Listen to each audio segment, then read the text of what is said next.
కోరిన కోరికలు తీర్చే కోడెముక్కుల రాజన్న ఆలయం చుట్టూ రాజకీయ వివాదం మొదలైంది. ఆలయ విస్తరణపై అధికార ప్రతిపక్ష పార్టీల మధ్య మాటల యుద్ధం కాస్త వేములవాడ బంద్కు దారితీసింది. ఆలయాన్ని అభివృద్ధి చేస్తామంటే అభ్యంతరం ఎందుకంటూ అధికార పార్టీ విపక్షాలను ప్రశ్నిస్తుంటే అసలు సర్కార్ నిర్ణయమే తప్పంటున్నారు అఖిలపక్ష నేతలు. ఇంతకీ వేములవాడ రాజన్న ఆలయంపై నెలకొన్న వివాదం ఏంటి? అధికార కాంగ్రెస్ ప్రభుత్వం ఏం చెప్తుంది? ప్రతిపక్షాలు చేస్తున్న డిమాండ్ ఏంటి? Watch this story.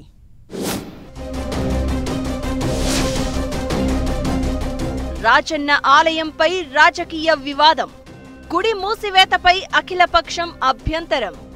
అభివృద్ధి పనులపై అభ్యంతరాలెందుకు అంటున్న ప్రభుత్వం. దర్శనాలకు ఇబ్బంది కలగకుండా విస్తరణ జరపాలంటూ విపక్షాలు డిమాండ్. భక్తి సాంప్రదాయాలకు ప్రతీకగా నిలిచే వేములవాడ రాజరాజేశ్వర స్వామి ఆలయం విస్తరణపై రాష్ట్ర ప్రభుత్వం ఫోకస్ పెట్టింది.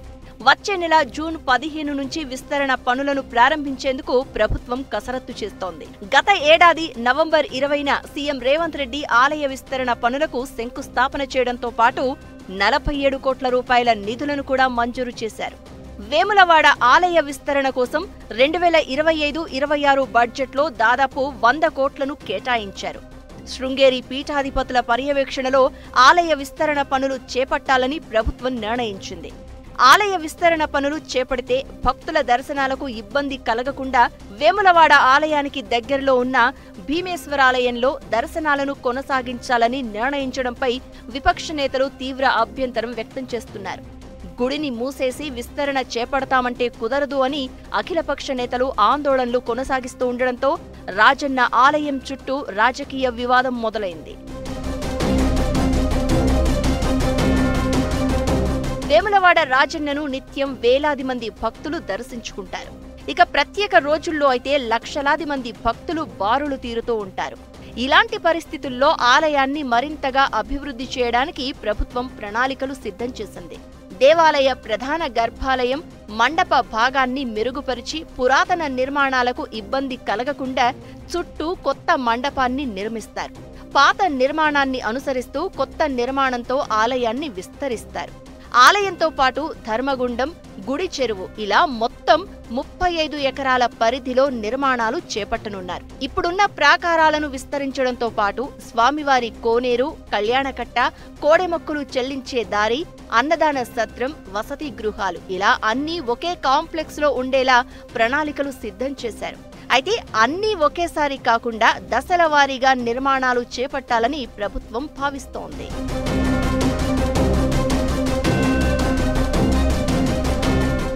ఆలయ విస్తరణ పనులు దాదాపు ఏడాది పాటు కొనసాగే అవకాశం ఉండడంతో జూన్ నెలలో భీమేశ్వరాలయంలో అభిషేకాలు, అన్నపూజలు, కోడెమొక్కులు జరిపించేలా ఏర్పాట్లు చేస్తున్నారు. అయితే పునర్నిర్మాణం పేరిట ఆలయాన్ని మూసివేయొద్దంటూ డిమాండ్ చేస్తున్నారు రాజన్న ఆలయ రక్షణ సమితి నాయకులు.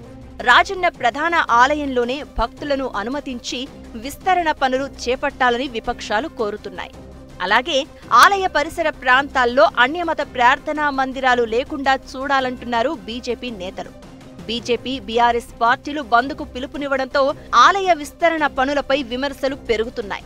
అసలు ఆలయాభివృద్ధికి ఎన్ని కోట్ల నిధులు మంజూరయ్యాయో, ఏ రకమైన డిజైన్లు ఖరారు చేశారో వెల్లడించకుండా జూన్ 15 నుంచి ఆలయాన్ని మూసివేస్తాము అనడంపై బీజేపీ అభ్యంతరాలు వ్యక్తం చేస్తోంది. ఆలయ నిర్మాణానికి తాము వ్యతిరేకం కాదంటున్న బీఆర్ఎస్ భక్తుల మనోభావాలకు భంగం కలిగించే విధంగా ప్రభుత్వం వ్యవహరించడాన్ని తాము వ్యతిరేకిస్తున్నామని బీఆర్ఎస్ నేతలు చెప్తున్నారు.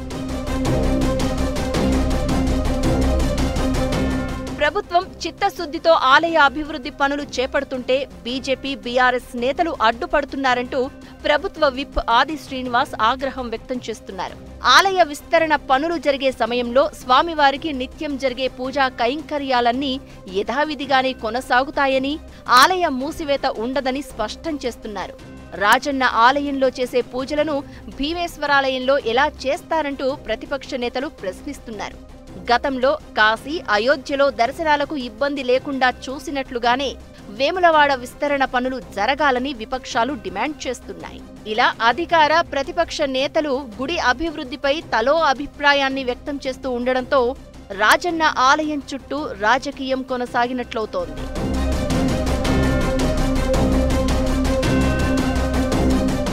రాష్ట్రంలో అతిపెద్ద దేవస్థానంగా గుర్తింపు పొందిన వేములవాడ రాజన్న ఆలయంలో 1979లో జరిగిన పనులే తప్ప మళ్లీ ఇప్పటి వరకు ఒక్క అభివృద్ధి పని కూడా జరగలేదు.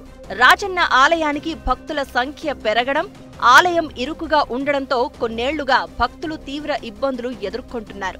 తెలంగాణ రాష్ట్రం ఏర్పడిన తర్వాత 2015 జూన్ 18న సీఎం హోదాలో వేములవాడ రాజన్నను దర్శించుకున్న కేసీఆర్ ప్రతి బడ్జెట్లో 100 కోట్ల చొప్పున మొత్తం 400 కోట్లతో వేములవాడ ఆలయాన్ని అభివృద్ధి చేస్తామని అప్పట్లో హామీ ఇచ్చారు. ఆ తర్వాత వేములవాడ టెంపుల్ డెవలప్మెంట్ అథారిటీ వీటీడీఏని ఏర్పాటు చేశారు. కానీ ఆలయంలో ఎలాంటి అభివృద్ధి పనులు చేపట్టలేదు. ప్రస్తుత కాంగ్రెస్ ప్రభుత్వం ఆలయాన్ని విస్తరించాలని నిర్ణయించింది. అయితే విపక్షాల అభ్యంతరాల నేపథ్యంలో ఆలయ విస్తరణ పనులు ఎలా కొనసాగుతాయో అన్న ఉత్కంఠ నెలకొంది. మరి భగవంతునికి భక్తునికి ఇబ్బంది లేకుండా దర్శనాలు ఎలా జరుగుతాయో అనేది చూడాలి.